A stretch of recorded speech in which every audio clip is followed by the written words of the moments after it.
Të gjithë e njohin për rolin e tij të Jenny Savastano në serialin televiziv Gomorra, por Salvatore Esposito në Shkodër ishte për të prezantuar librin e tij Lo Sciamano, një thriller me satanizmit dhe psikologjisë. Brenda faqeve të tij vjen personazhi Christian Costa, një profilizues ekspert i krimeve rituale.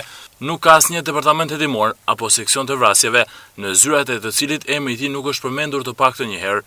Shamani, kështu e quajnë të gjithë për shkak të metodologjisë së tij jo ortodokse të skenës së krimit dhe shkallës së tij marramendse të suksesit në hetime. Lo Sciamano ka lindur me dëshirën për të bërë më pas një serial. Kjo ishte ideja dhe jemi duke punuar për këtë. Ai është një roman, ideja fillestare ishte të shkruaj një skenar për serial, por duke shkruar, doli një roman i plot. Është shumë i veçantë, një thriller me satanizmin dhe psikologjisë që tregon për këtë profil. Për ata që se dim, profili është një figurë lindur në Shtetet e Bashkuara, por që në Itali është përkthyer si një person që bën profilet e vrasësve serial, që më pas të bëhet i mundur arrestimi i tyre. Ai është një ekspert sa i takon të tilla krimeve, satanizmit apo formave të tjera krimeve rituale. Është një gjeni i kërkuar në botë për këtë aktivitet. Në maj do të dalë libri i dytë, një rrugë e re që po hapet pas fundit të Gomorra. Libri nuk lind nga asnjë krim apo event që ka ndodhur, sepse një pjesë e librit sillet rreth Beneventos, një qytet afër Napolit, i famshëm në Itali dhe botë si qyteti i shtrigave. Pra ishte një dëshirë imja për t'i treguar figurën e gruas, që aso kohë merrte të tilla terma me atë të gruas sot pas 6 apo 7 shekujsh. Publiku i pranishëm në qendrën rinore Arka nuk i shpëtoi tundimit ta pyes edhe për rolin e tij te Gomorra dhe impakti që ka patur ai film. Gomorra nuk flet për Napolin, sepse ndryshe nuk kishte marrë këtë emër. Ajo tregon një realitet në periferitë e Napolit.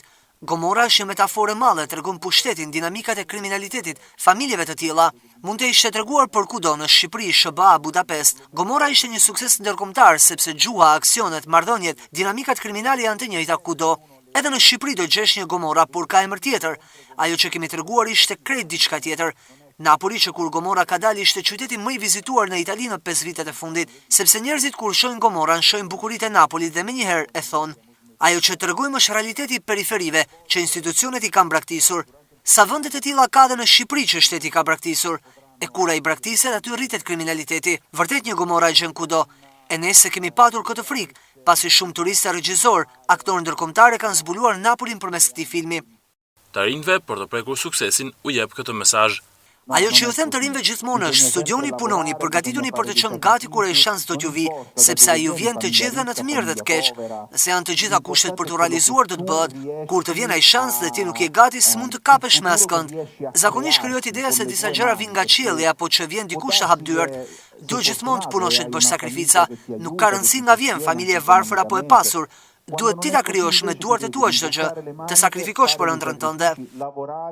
E lottare con tutte le tue forze per realizzare il tuo sogno. Salvatore Esposito, fytyra e re ndërkombëtare e kinemas italiane, tërheq lezuesin në një spirale të errët tmerri, duke ndjekur gjurmët e një gjuetari mendjesh bashkohore që vështirë të harrohet.